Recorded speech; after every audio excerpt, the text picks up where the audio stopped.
place. Busting makes me feel good.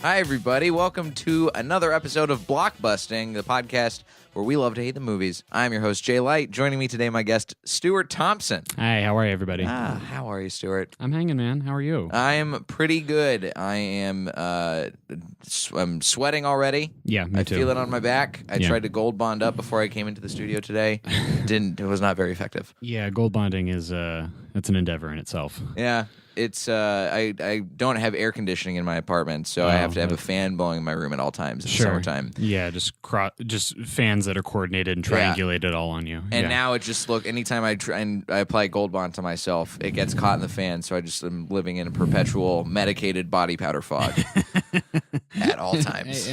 You know what? That doesn't sound bad, honestly. It's not that bad. It sounds okay. I mean, you'd think it would be okay, but it's the extra strength, and that shit burns your eyes a little bit. Oh yeah, that's like did you ever play on a sports team where people would dare each other to like put Bengay on their balls? Yeah, that and Icy Hot. Yeah, Icy Hot. That was I remember there was a summer camp that I went to, but it was a soccer related thing with my team growing up, and that was the big dare. And I've never seen 12-year-olds run faster than when Icy Hot was on their testes. Yeah, it's a thing. It doesn't make sense. Why would we do this to ourselves? This is something that happened in the football locker room all the time in 7th grade. Yeah, I mean it's just we're all just testing limits. Yeah, we got to learn. Yeah. We got to learn somewhere. Stuart is here to talk about a movie that I don't understand why you don't like it, but hopefully this is what the podcast is for. Yeah. You hate Goodfellas. I don't like it, man. I tried. I want the viewers and listeners to know that I really tried to like this movie. That's admirable. It was talked up to me very highly by just about everybody, and I think the issue was that when I saw it, I think that's the issue with a lot of movies that people don't enjoy. It's how you see it, when you see it, all that stuff. And for me, I saw Goodfellas like 6 months ago. Oh, so very recent. Yeah, very recently. And I think it's very hard to watch Goodfellas in the era that we live in and not see some, the disparity in behavior with the people that's sort of lauded and encouraged with the people in the movie, and just notice a disparity between what's happening there and what's happening now. Right. So tell me about your experience watching the movie.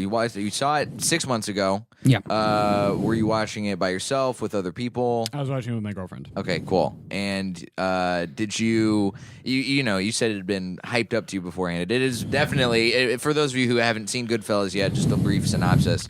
It's a 1990 American crime film directed by Martin Scorsese, an adaptation of the 1996 nonfiction book Wise Guy. Narrates the rise and fall of mob associate Henry Hill and his friends and family over a period from 1955 to 1980. Really highly regarded, nominated for 6 Academy Awards, including Best Picture, Best Director. Joe Pesci's in this. He wins Best Supporting Actor. It's named historically, culturally, and aesthetically significant by the National Film Registry and the Library of Congress. Stylistically aped. So it got a lot of accolades and stuff, a lot of hype surrounding it. But I mean, those people could also not be correct. Like we could also. Oh yeah, I mean that's the whole point of this. And maybe it was because I did some. I tried to learn more about the movie. After I had seen it, like maybe because I was like, maybe there's something off with me, and I learned about how they hadn't really previous mobster movies hadn't covered mobsters in this way. It was sort of a maybe it was an art imitating life kind of approach to it. Previous mobsters were a little bit more stylized in that sort of like mashy kind of like Edward G. Robinson kind of right, or like Bugsy and the other guy Bugsy and Muggsy from Looney Tunes. Yeah. So maybe. It's the movie came out in 1990, and that's when I was born. Yeah. So I may have just missed the boat, but I just don't think it holds up. And the thing that I also don't care for about Goodfellas and some associated genre TV shows and movies is I don't like the type of people that it breeds. And like I almost, and maybe I might not like people who like Goodfellas more than the movie itself. So, okay, let's. The There's a of- lot to unpack here. The culture around this movie really bothers me. What do you think it is about? Okay, let me rephrase this before I even ask it. Mm-hmm. What do you think defines somebody who has a Goodfellas poster hanging up in their bedroom or in their house? I think it demonstrates a limit in someone's ability to intellectually expand their mind. I think just when you put a movie like Goodfellas up as like the pinnacle of art, because some people would tell me it's a perfect movie, and I was like, that's not what art's about. Mm-hmm. First of all, that's not art is not perfect. Right. Art is just like we did the best we could with the resources we had, with the time we had, and this is what we got. Mm-hmm. So I hope you enjoy it, or I hope it at least stirs you. And yeah, parts of it stirred me, but like the parts that stirred me are like watching men hit women repeatedly and never really get punished for it. Like Henry Hill in the movie never, I mean, yeah, he has to go into witness protection at the end of the movie. Yeah, he gets hurt, in various parts of the movies. But He's got to live like a regular schnook. Yeah, that's not. I don't see that as a punishment. Right. I don't. I mean, if there was a stylized version of my life where I reached the pinnacle in comedy as a comedian, like I got to reach like Eddie Murphy delirious level fame, or I got to be like the Chappelle of my time or something like that, and something happened legally where I have to live on a farm in Alberta. I don't see that as a punishment. Yeah. I got to see the mountaintop. Yeah. I don't see it as, and so it's, and none of the characters in the movie are redeeming. And I have seen movies where none of the characters, and TV shows where none of the characters are redeeming.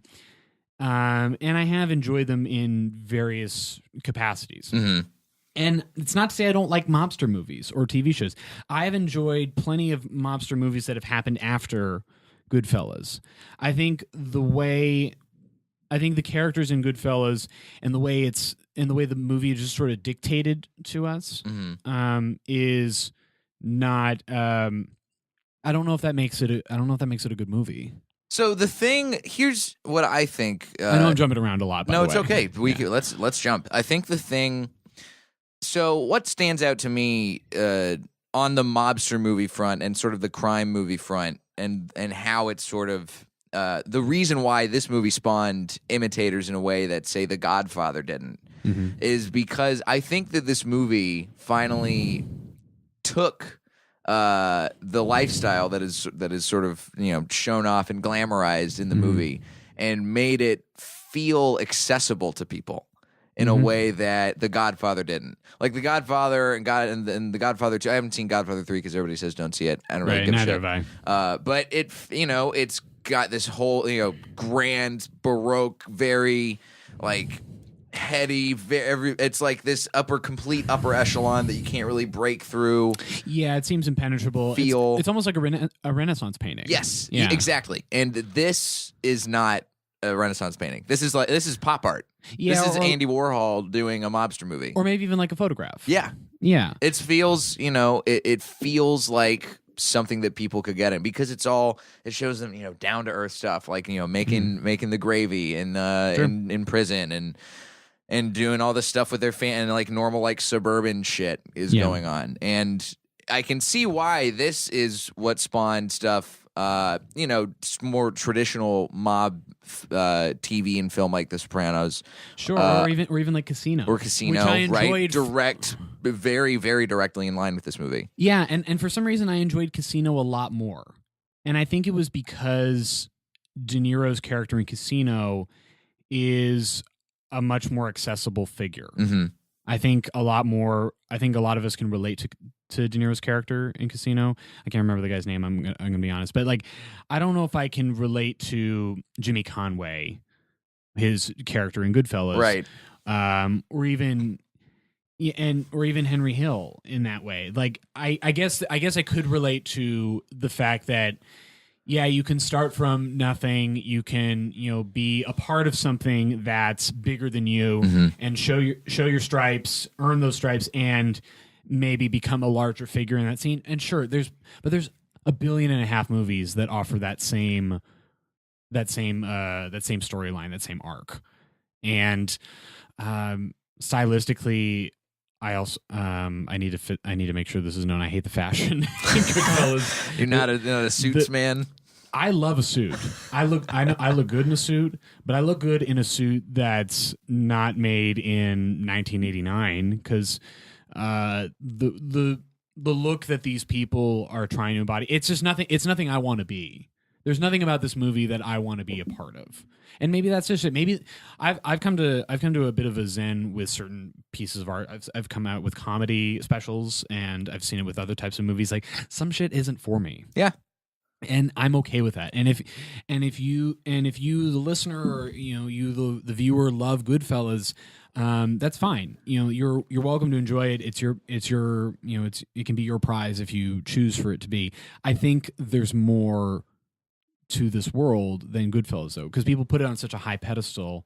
And I think when people do that, and I listened to a past episode of your podcast to get an idea of what I was coming into. Mm-hmm. And when you talked to Jessica Michelle about Napoleon Dynamite, I kind of felt the same way that she felt going into Napoleon Dynamite, where I think a lot of people had talked it up to her. They said, this is the movie you got to see. And I think people talked it up to me about Goodfellas, and I was like, I don't, and I may have just seen it in the wrong time as well. Maybe. I think if I saw it 10 years ago, I might have enjoyed it more. I mean, I saw Goodfellas when I was in college still, so that was seems like a prime time to see it. It's a good time to see it. It was a movie that I had to watch for class. Oh, you watched it for like a film class? Yeah. Okay. I don't remember which class it was. It might have been a screenwriting class. Did your professor have a Goodfellas poster in his or her? No, my professor. You know what it was? It was cinema aesthetics class, and my professor was a gentleman who went by Doom. What? His name was Doom. His first name was Doom. His real name was Douglas, but he went by Doom, which is much cooler. I mean, was MF Doom your professor? I mean, unfortunately, and I wish if we had, it'd be a very repetitive class if it was MF. It really would. And we had Mad Lib show up every once in a while. We'd have references to Adult Swim cartoons out of nowhere. I mean, I don't. He just went by Doom just because. Just because, man. He was a guy. He was not a narrative filmmaker. Mm-hmm. He's a documentary guy. That was his whole background. And is that his artistic name that he goes by, like as a director? Like he goes by so. Doom? Okay. I think it is. I guess if that's your artistic name, then it's like, all right, it's like a stage name. It's like fine. Yeah, you're nom de plume. I guess. Sure. If if our professor was Cher, it's like, no, what's your last name? I gotta call you Professor. What am I gonna call you, Professor Cher? Yeah. I'm sorry, Professor Madonna. Could you stop voguing and please teach me? But I think. I remember watching because we had to watch a movie basically every week or sometimes every couple of days in that class. Not a bad class. Not a bad class at all. So definitely saw some really terrible movies. Sure. One of my least favorite movies of all time is a movie I saw in that class, Lawrence of Arabia. You really didn't like Lawrence of Arabia? I'm not a fan of Lawrence of Arabia. See, I think that's the thing. I think if we saw Lawrence of Arabia at the time that it came out, I think it would, it's a product of the time. I'm sure it would have been a more impactful movie. Yeah. The thing is, this makes me wish that I had been able to have the time to watch Goodfellas before we talked more recently, because I do remember it and thinking, oh, this is a good movie. This is obviously very well made. Scorsese's really doing a lot of good things. There's that iconic tracking shot as they go into the Copacabana. Sure. That is really well made, and there's a lot of really good. The dialogue is real snappy, and I think that it's paced well, even for a long movie, which is hard to do. Sure. I think that is a feat in and of itself for me to have watched a movie that is 145 minutes long. Yeah, and if you have someone narrate the story to you the whole time, then you can pace it out just fine. Yeah, but I think narrating a movie like that is I see that as a cop out. I mean, there are definitely problems that I have with this movie, and that's one of them. There's definitely some moments that it doesn't feel as impactful as it could be, given that I think that Scorsese was still at his best in his earliest movies. Taxi Driver, Sure, Raging okay. Bull. Okay. With those, and we'd watched Raging Bull right before we'd watched Goodfellas. Okay. So you can see a big stark contrast in the way he's working Mm-hmm. then versus when he's an indie filmmaker, Right. versus when he's a more culturally relevant studio based filmmaker. Yeah, he's got a bigger budget. He's got a bigger budget. Mm-hmm. He can be a little bit more grandiose. He's making $25 million movies compared to Raging Bull, which I'm going to see how much money that cost to make right now. Okay, well, it's not that different. It's $18 million. That $7 million really made the It difference. really did. Really sunk it in. This is the movie that it really does. It sort of sends Scorsese down this path of being known as the modern mob crime movie guy to some extent. Yeah, and you know what? I'm glad he gets to work. I'm glad he gets to take a big check home every couple of years. I know he's making that. They're making that huge movie for Netflix. I don't know where that is in terms of production, but I remember hearing about how it was like this was the thing that Netflix was sinking a lot of their chips into, and it's fine. I'm not dying for a new mob movie because there's a lot of mob movies. I mean, and not just Italian mobster movies. I mean, we've got Casino, we've got Goodfellas, we've got The Sopranos, we've got tons. We've got all the Godfather movies. We've got a ton of that stuff. Right. I've been watching Peaky Blinders recently. I mean, that's another mob movie, but it's just British people. Right. Sons of Anarchy is middle of California mobsters. Yeah. It's all the same. And what I'm getting. I think I'm just getting a little tired of this trope. And I know when you go into the realm of a crime family or a group of people whose lives are centered around crime, it's very interesting. True crime is such a booming, entertainment industry, or a piece of the entertainment industry for that reason alone. Yeah, there are questions and things that have gone unanswered, and people want to know, did they do it? Did they not do it? Why did they do it? But I don't know if this is something we need in our culture as much as we have it. Why do you think that is? Because I think our culture right now is in a place where I think we can barely trust each other as a people. Okay. Politically, socially, we've had to take a huge step back and ask ourselves a lot of what would seemingly be very simple questions, like how should we treat each other, and how should we enact policy that ensures that people are treated a certain way. And sure, it's through the politicians that we've elected, but I think it also comes through the movies and the TV shows that we put out in the world. And I think if we keep putting out movies and TV shows that are big budget, and so there's going to be a lot of production value that people are going to go see, but are centered around us not trusting each other and centered around us not glamorizing going down a path that is crime ridden. And yeah, and Goodfellas isn't all glamorous, but the guy still succeeds.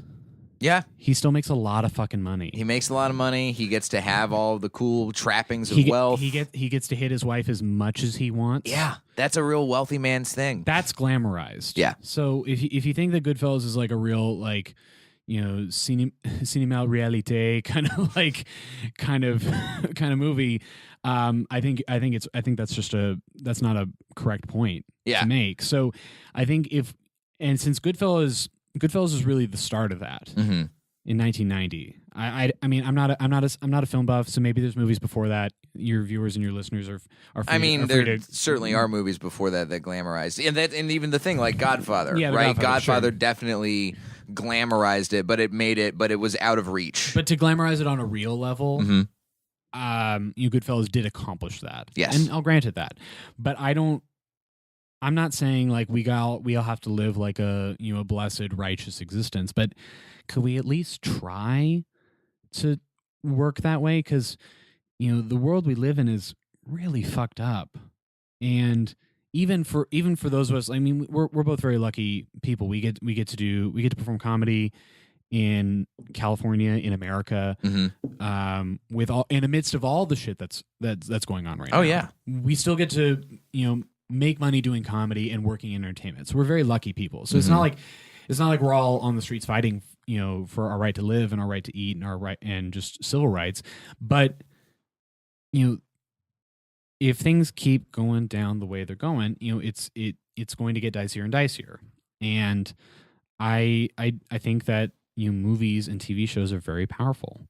So I think if I'm not saying I don't know if I have an answer for like, hey, make this instead, but like, could we make one less mobster movie or like I don't know if we need the volume of work that's being put out about this stuff. The thing is, and we're kind of in this phase now, I think, where especially with there's definitely been a divergence in the way that TV and movies are made and the kinds of subject matter that they tackle. I think in general, we have now hit a point where prestige TV is the thing. And that, what do you mean by prestige TV? Talking about stuff that's like, everybody's saying we're at peak TV, right? And so there's all these networks that are putting out they're trying to do the next Game of Thrones or the next Breaking Bad or the next Mad Men or whatever, right? And they have gobs of money at their disposal to create this crazy big budget, high profile writers, high profile directors making television, and movies have now sort of become more of a place to escape. Sure. And I think that lends itself in, look at how many superhero movies there are that are out there. Yeah. And I like comic books. I read them growing up. I read a lot of these stories that are being put out into movies. I'm not saying that I'm not saying I agree with like we need to have more comic book movies in the place of mobster movies, because that's just another mob. Right, and it's just a different kind of glamorization. You got cities getting destroyed, you got people getting murdered by aliens or superheroes or whatever. Yeah. Still glamorizing. But it's a very different kind. Yeah, and I think that's less accessible as well. And I think because it's more obviously fantastical and fictitious. Yeah, I think I don't know, part of me, and I don't know if this is directly associated with mobster movies, but I think we deserve to treat ourselves better. And I remember I watched the Mr. Rogers documentary not too long ago. That was I don't go to the movies a lot, but I got to see that one pretty recently. And something about the way Fred Rogers talks in that movie about how children's minds, especially, children are very intellectually capable. But I think if we start programming children from such a young age that the entertainment that they get to see and that they should strive to seek out is just violent, whether it's Captain America or Paul Sorvino in whatever role he's playing, and watching Joe Pesci explode on somebody, right? Like physically or verbally, like that. I think that's dangerous. I think it's dangerous to just like program violence into young people, and by young people I mean anyone younger than 25. And I watched a lot of TV shows and movies that were based on fighting, but I think there's so much more of this world in film that we can explore. I think there's a lot more that and we see it. We do see it occasionally. We do see it in we see it in indie movies. We see it in I got to see Sorry to Bother You. Great movie. Sorry to Bother You is great. And yeah, there is conflict in this movie, but it's stylized. It's hyper. It's beyond reality. Yeah, it's cartoony. It's cartoonish, and you get to see people go through something that's very real and very relatable. And you don't have to see a superhero fight. You don't have to see any mobsters fighting in this movie. Yeah, there is a sort of like underworld kind of thing element that you get to see, but it's cartoonish, right? And the message is more like, hey, maybe you should fight for what you believe in if you think something's wrong. It's interesting to think back to see that this movie was made in the 90s, and I'm just going to pull up here what other movies were nominated for Best Picture the year that it was nominated, because I do think the 90s and now are such different times in totally America. different. And I think it makes a lot of sense about why that, the 90s, obviously coming off the 80s, a big time of prosperity. It's morning in America for some people, but in general, it's like the country's doing well, Yeah. and the general consensus is things are cool.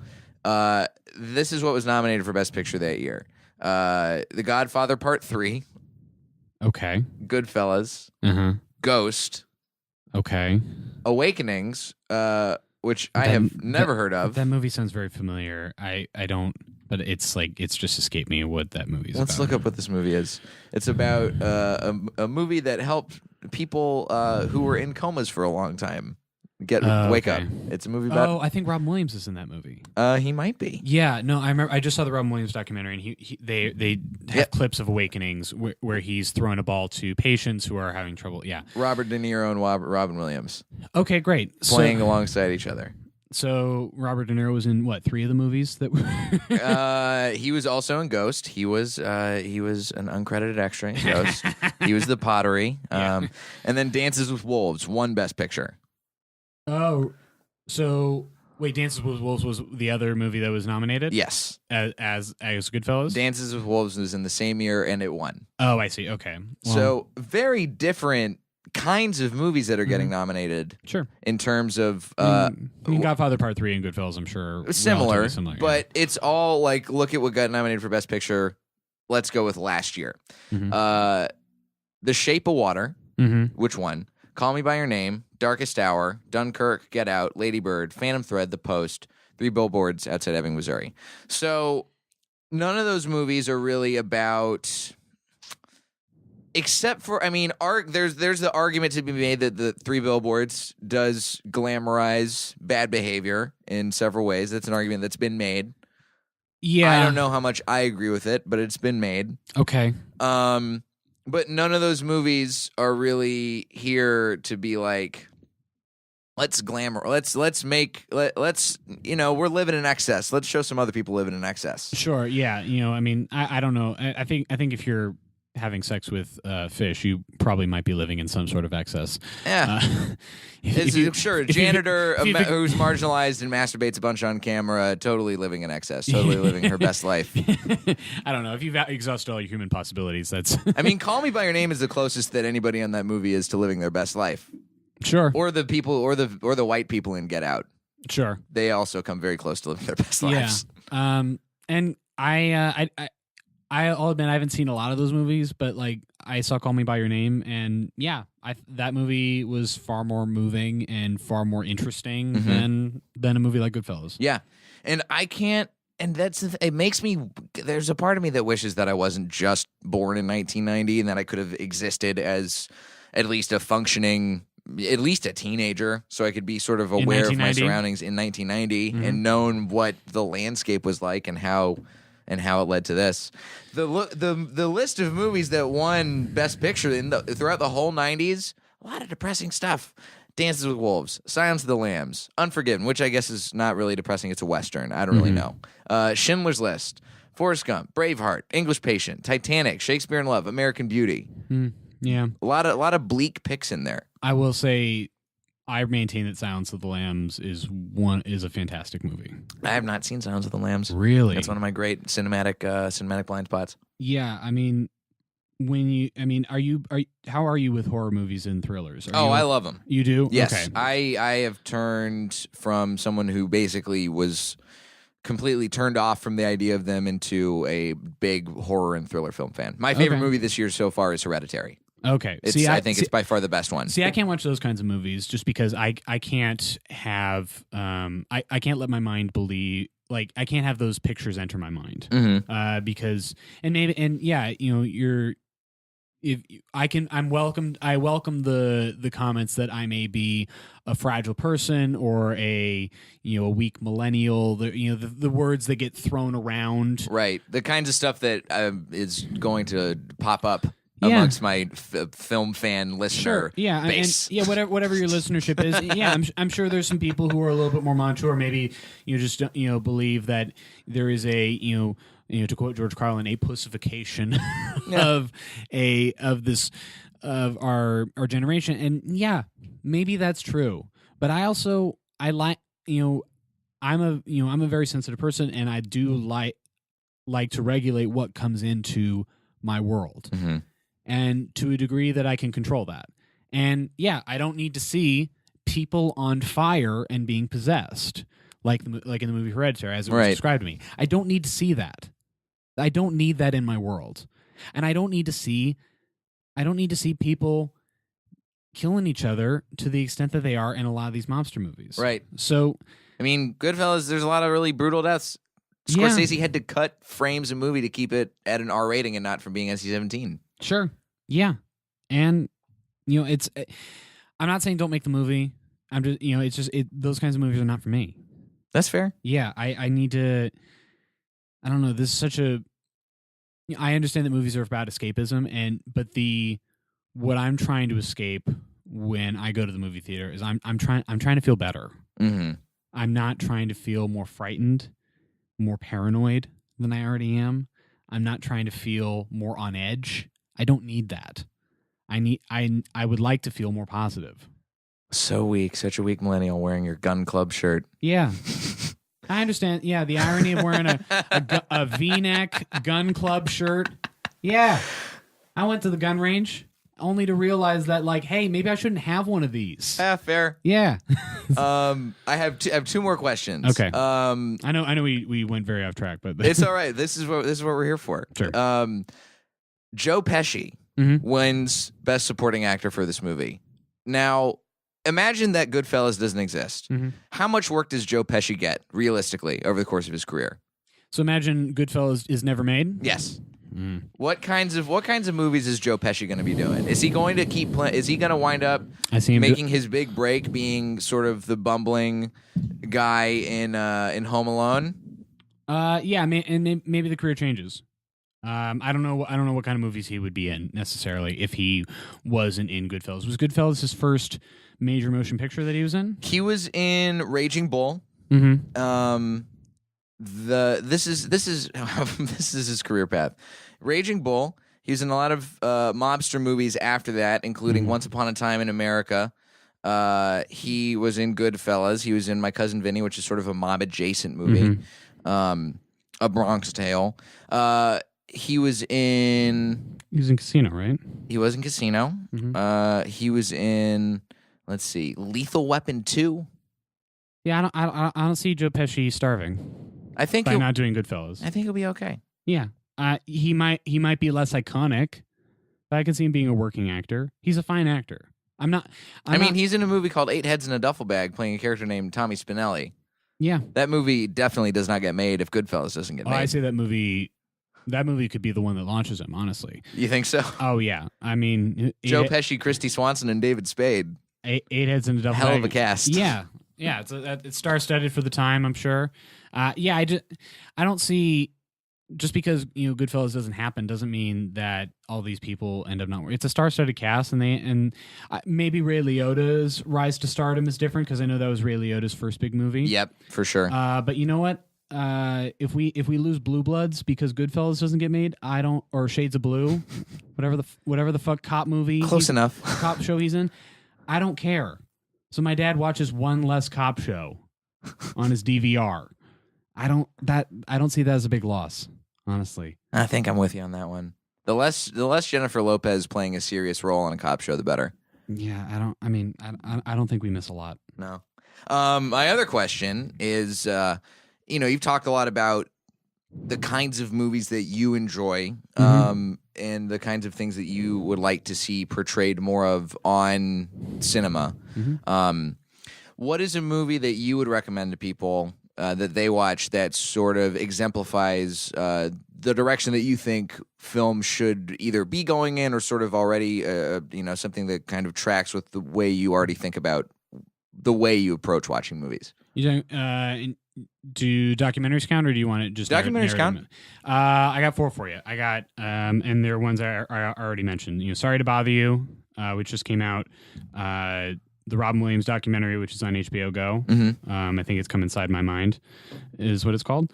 The Mr. Rogers documentary. Won't You Be My Neighbor? Won't You Be My Neighbor? Which I think is still in theaters. Yeah. It might not be by the time this episode is out, but keep your eyes peeled. Perhaps. But I mean, I'm sure it'll end up on some streaming platform. I guarantee it. And then the last one is Call Me By Your Name. Those are all important films. Those are all films that I think matter to, our own personal sanity and our own collective insanity. Sanity. And I think those each offer something that is moving, that doesn't have to come in the form of violence. And yeah, two of them are biographical about some person who was influential in our culture who has since passed on. But those are both people who brought light into our lives, and especially brought into light into the life of me as a child. I got to meet Robin Williams before he passed, doing a stand-up gig, and it was when I saw him. I didn't see him. I saw Genie from Aladdin. Someone, that I saw that right. And Mr. Rogers, although I don't remember specifically any episodes that I watched when I was a kid, I do remember. I remember I think it's one of those things that it's a subconscious effect that he had on me, and the idea that you should ask questions of adults, and you should be, this is how adults should speak to you, and this is how you should speak to adults, and adults have some answers, they don't have all of them. It was a very humanizing effect that he had, and I think that's what we need right now. I don't think we need more people killing each other on screen, because I think that does have an effect on people. Yeah. I wish I was funnier with this, but it's okay. This is a real serious episode, but I have enjoyed it. This has been a very very enlightening talk. Thanks, man. I will have to rewatch Goodfellas and see if I still think it holds up. Yeah, I mean, if you feel it does, I mean, I don't fault you for it. Hey, it's fine. Look, there's certainly movies, and I talked about this before with other movies on the show, on this, Blazing Saddles, Napoleon Dynamite, other movies from even further back, Midnight Cowboy. That movies that are definitely like very of their time, and they feel like they kind of exist in this time capsule, and they have obvious influence on the direction that movies have taken, and that TV has taken since since we're in that era now. That does not necessarily mean that they continue to hold up as the bar that needs to be cleared still. Yeah. Or and quite frequently,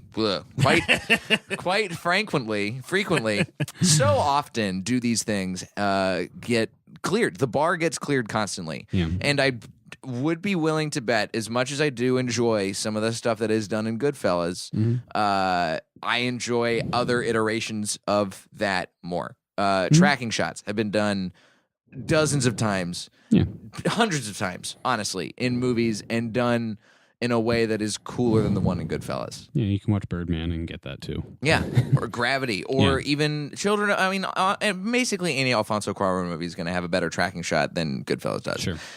But, and there's movies that are going to have snappier dialogue, and there's movies going to tell stories about crime that are better, and TV shows that are going to tell stories about crime that are better. But man, I don't remember if this is a time capsule kind of movie or not, and I'm going to have to go watch it again and take a look. You know what had a more indelible effect on me than Goodfellas? What? Goodfeathers, the Animaniacs parody of Goodfellas. Oh yeah, three with the pigeons. Yeah. That's they had some guy, I don't think it was Ray Liotta, but they had someone doing a very funny Ray Liotta impression, and it was just pigeons, and they would walk. They very rarely flew places, and there was some guy who sounded like Pesci, and someone who sounded like Robert De Niro, or Paul Sorvino or whatever, and there's like just it was that had such a bigger effect on me than Goodfellas ever will. Well, tell you what, if you guys want to remake Goodfellas, now's the time. Stuart Thompson will buy those tickets to that movie. Yeah. put it. Yeah, do your Disney Pixar CGI, whatever you need to do to make it a commercially viable movie. But I will watch Goodfellas if you put it in theaters. Stuart, thanks for coming on today, man. Thanks for having me, dude. Where can my listeners find you on the internet? My website is stuartthompsoncomedy.com if you want to find out my tour dates or anything that's going on with me. On social media, I'm at Stuart B. Thompson. That's StuartBThompson. And then I do a podcast right here in the studio with my buddy Luke. It's called the Late Night Podcast with Stuart and Luke, and that is based on the late night show that we do at the Hollywood Improv. That's our show, and so our podcast is where we kind of do a smaller version of our talk show, interviewing one guest. Great. Yeah. Check that out. Yeah, it's on iTunes as well. Those shows and podcasts have gotten a lot of very high praise from other comics, and they're well regarded and well attended. So you should definitely check that out. You can find me on the internet at Diet J on Twitter and Instagram, jlightcomedy.com for any upcoming show dates. Please leave a review, leave a rating on this episode, and it helps me become a more well-known and well-regarded podcast than some of the other podcasts in the genre. Sure. I mean, look, all I want to do at this point, I'm pulling it up right now. I'm not cracked the TV and film charts yet, Stuart. Oh, really? And I'm still behind the Fatal Voyage podcast or the Mamma Mia recap episode podcast. Yeah, I mean it's one of those things. I didn't realize how important ratings and reviews were for Apple Podcasts especially. But yeah, if you liked it, if this stirred you. And I hope it did. Just help me be better than at least one Bachelorette recap podcast, please. That's all I ask. That's something we should all strive for, right? We're trying to be better than one Bachelorette recap. That's very funny. This has been another episode of Blockbusting. Guys, go see something good for a change.